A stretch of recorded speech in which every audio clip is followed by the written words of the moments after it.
Tatanan baru. Selama ribuan tahun, peradaban kita mengalami siklus, yaitu kelahiran, pertumbuhan, dan kehancuran. Setiap peradaban membawa perubahan secara intelektual bagi umat manusia, baik itu untuk mengasah logika atau daya nalar kita. Hal ini adalah bagian dari fase evolusi umat manusia. Namun, setelah sekian lama, siklus ini terus-menerus berulang, di mana fase peningkatan kesadaran kolektif belum tercapai hingga saat ini. Kemudian, apakah yang sebenarnya menjadi penghalang terbesar bagi umat manusia dalam mengalami peningkatan kesadaran? Jika kita kaji bersama, setiap peradaban yang hancur di bumi kita adalah akibat dari ego atau ketidaksadaran kolektif, di mana banyak individu beranggapan bahwa melayani ego adalah jalan yang harus mereka tempuh demi kesejahteraan orang banyak. Padahal sesungguhnya mereka hanya dibutakan oleh ambisi untuk kepentingan pribadi. Jika kita lihat di peradaban kita saat ini, hal yang sama juga terjadi, di mana para kaum elit yang berada pada puncak matriks 3D beranggapan bahwa demi menciptakan stabilitas, mereka harus memanipulasi pikiran umat manusia. Pada skup sistem yang lebih kecil, yaitu sistem kepemerintahan, hal ini tercermin dalam permainan politik, di mana ambisi dari segelintir orang mereka tularkan kepada para anggota partai politik. Maka, jangan heran jika partai politik yang berkuasa selama ini di kepemerintahan bersifat dinasti atau keturunan sedarah dari pemimpin sebelumnya. Hal ini terjadi akibat kemelekatan akan kejayaan masa lalu atau kebanggaan kepada leluhur. Hal ini biasanya dialami oleh mereka yang memiliki ambisi untuk mengulang sejarah kepemimpinan leluhur mereka yang terdahulu. Padahal sesungguhnya, hal ini hanyalah pola berulang, di mana mereka tidak mampu menyadari kegelapan jiwa atau ego yang menguasai diri mereka. Ego tersebut kemudian beresonansi dengan orang-orang yang memilih untuk melayani ego pula.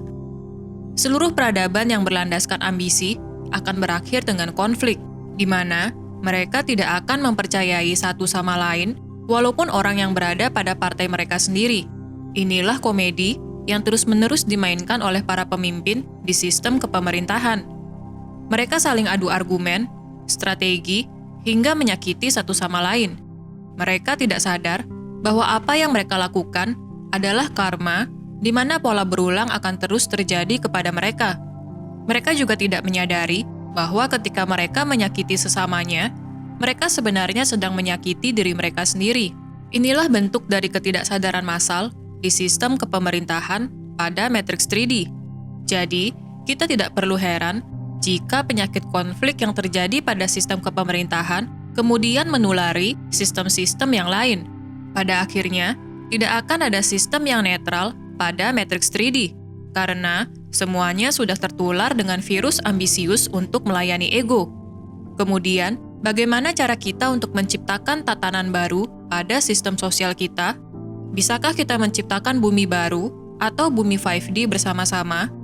Jawabannya sudah pasti bisa, karena masing-masing individu memiliki potensi kekuatan tak terbatas sama seperti kekuatan sang pencipta tertinggi.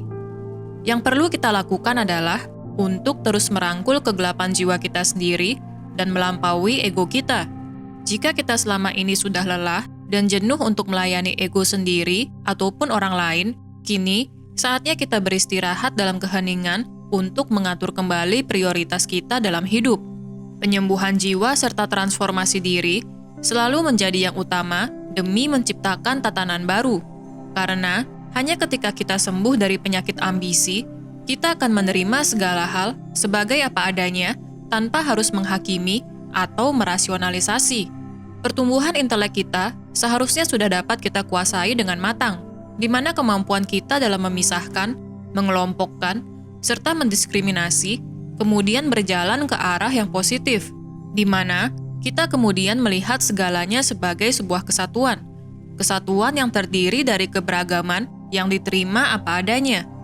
Ketika kita menyadari hal ini, secara alami, frekuensi kita akan terus meningkat menuju cinta kasih.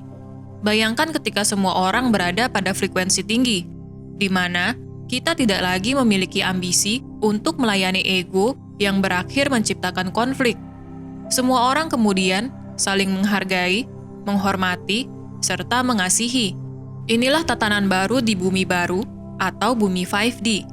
Tidak ada lagi saling curiga, saling memanipulasi, maupun saling menyakiti satu sama lain. Kita dapat hidup dalam keberagaman frekuensi maupun sudut pandang. Kita menerima bahwa setiap individu sedang menjalani perjalanan spiritualnya yang unik. Kita sudah cukup lama mengalami pelajaran mengenai dualitas.